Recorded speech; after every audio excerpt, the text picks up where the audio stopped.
आदाब दोस्तों, पल पल न्यूज में आपका फिर से इस्तकबाल है। मैं हूं आपका मेजबान नदीम अकरम और आज की बड़ी खबरों में हम आपको मिडल ईस्ट और ताजा इजराइल से जुड़े सबसे अहम अपडेट्स देंगे। आइए एक नजर डालते हैं आज की हेडलाइंस पर, जहां नेतन्याहू के घर पर हमला हुआ और 3 अफराद गिरफ्तार किए गए हैं।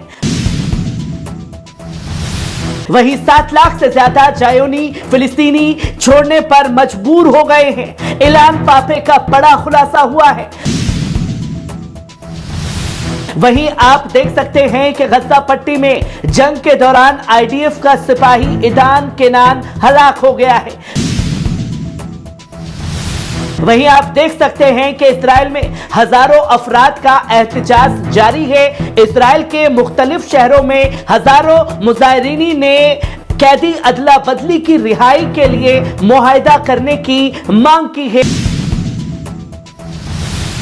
और एक प्रेशर बनाया है। दोस्तों, इन ताजा हालात और तफसीलात के लिए हमारे साथ बने रहिए। हम आपको हर खबर सबसे पहले और सबसे सटीक पहुंचाएंगे, सिर्फ यहां पल पल न्यूज पर, जो आपकी खबर है, आपका भरोसा है। वहीं आप पहली खबर अपनी स्क्रीन पर देख सकते हैं। दोस्तों, नेतन्याहू के घर पर आज बड़ा हमला हुआ, जिसकी रिपोर्ट हमने आप लोगों के सामने रखी। अब इसमें 3 अफराद गिरफ्तार किए गए हैं।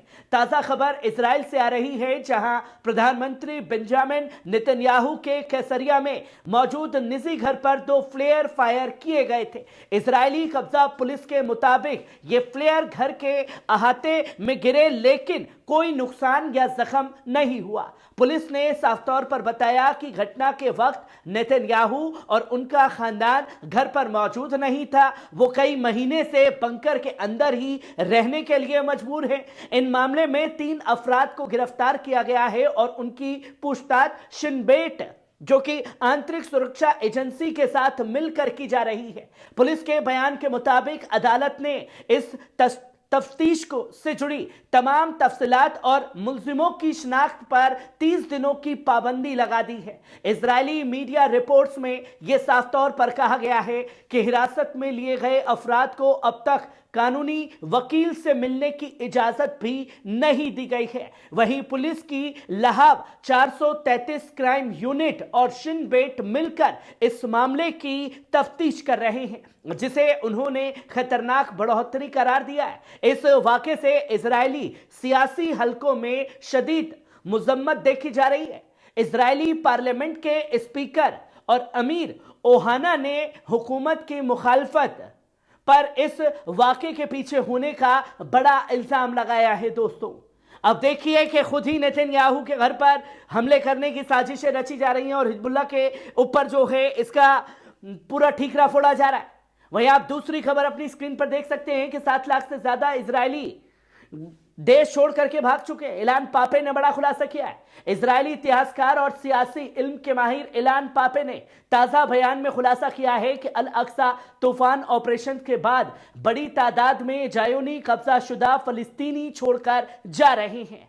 यहां साफ तौर पर लिखा हुआ है कब्जा फलिस्तीन। इलान पापे के मुताबिक 7 अक्टूबर 2023 से अब तक 7 लाख से ज्यादा जायोनी इलाका छोड़कर जा चुके हैं। पिछले बयान में इससे पहले 10 मार्च को मकबूजा फलिस्तीन में सिफारडी और हरेडी यहूदी रब्बी इत्साक योसेफ ने चेतावनी दी थी कि अगर जायोनी हुकूमत उनके समुदाय को फौज में शामिल होने के लिए मजबूर करते हैं तो बड़ी तादाद में पलायन होगा और उसकी जीती जागती झलकियां अब साफ तौर पर देखी जा रही हैं। हिजबुल्लाह का असर बड़े तरीके से देखने को मिल रहा है। उधर हिजबुल्लाह ने जंग की शुरुआत से ही तेल अवीव को जंग के मैदान में शामिल कर लिया है। उत्तर में जारी जंग और हिजबुल्लाह के लीडरों की शहादत के बाद भी जायोनी हुकूमत अपने 1,20,000 जायोनी आबादी को उत्तर की तरफ वापस लाने में नाकाम रही है। आज हालत यह है कि हाइफा और तेल अवीव के बाशिंदे हर सुबह सायरन की आवाज के साथ जागते हैं, जो इस तनाजा की संगीन हकीकत को बयान करता है। वहीं आप तीसरी खबर भी अपनी स्क्रीन पर देख सकते हैं। गजा पट्टी में जंग के दौरान आईडीएफ का सिपाही इदान केनान हलाक हो गया है और ये उस जगह से खबरें आ रही हैं जहां इजराइल कहता है कि भैया हमने जंग जो है फतह कर ली है। पर मुजाहिदीन आज भी जिंदा हैं और कैसे ऐलान करते हैं कि गजा पट्टी में जंग के दौरान सिपाही इदान कैनान को हलाक कर दिया है। कैनान की उम्र 21 साल थी। उसका ताल्लुक रमतगंज से था। उसने कफीर ब्रिगेड की नक्शौन बटालियन 90 में खिदमत दी थी। इदान कैनान गजा पट्टी के शुमाली इलाके में लड़ते हुए हलाक हुआ है। उन्हें बाद में आज मौत स्टाफ सर्जेंट मेजर के ओहदे पर रखा गया था, जिसका खास तौर पर खुलासा किया गया है। वहीं आप साफ तौर पर देख सकते हैं कि गजा में कैदी अदला बदली के सौदे की मांग को लेकर इजराइल में हजारों अफराद का एहतजाज जारी है। ताजा खबर के मुताबिक इजराइल के मुख्तलिफ शहरों में हजारों प्रोटेस्टर जो हैं गजा पट्टी में कैदियों की रिहाई के लिए मुआहदा करने की मांग कर रहे हैं। वो नेतन्याहू के खिलाफ सड़कों पर उतरे हुए हैं। उन्हें कोई लेना देना नहीं है कि जंग चलती है या ना चले, पर उनके घर के लोग उनके साथ होने चाहिए। अथॉरिटी के मुताबिक बताया गया कि कैदियों की अदला बदली को लेकर उनके खानदान के कई इजरायली तलबा और सियासी रहनुमा तेल अवीव और आसपास के इलाकों में जमा हो चुके हैं और फौरन कैदियों की अदला बदली की रिहाई के लिए मुआहदा करने का मुतालबा कर रहे हैं। एहतजाज और ताजिया बयान तेल अवीव में दिफा की वजारत के बाहर एक प्रेस कॉन्फ्रेंस के दौरान एक कैदी की अदला बदली को लेकर एक शख्स के रिश्तेदार ने कहा कि एक हुकूमत जो अपने बच्चों को हमास की सुरंगों में मौत के मुंह में भेजती है, उसे हुकूमत में रहने का हक नहीं है। उन्होंने इल्जाम लगाया कि हुकूमत कैदियों की अदला बदली को नजरअंदाज कर रही है और अपनी नाकामियों को छुपाने की कोशिश कर रही है। मुल्क भर में एहतजाज जारी है। ककुर जंक्शन और हेफा शहर समेत मुल्क के कई हिस्सों में भी सैकड़ों प्रोटेस्टर जमा हुए हैं और मुआहदे की मांग कर रहे हैं।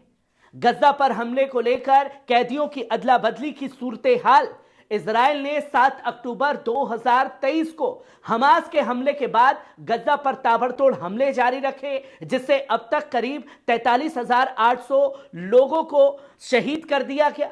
वहीं तमाम तस्वीरें लोगों के सामने हैं कि आज ये सवाल वो लोग कर रहे हैं कि भैया आपने याह्या सिनवार को मार दिया, उससे हमारे लोग तो वापस आए नहीं। आपने इस्माइल हानिया को मार दिया, उससे हमारे लोग तो आए नहीं।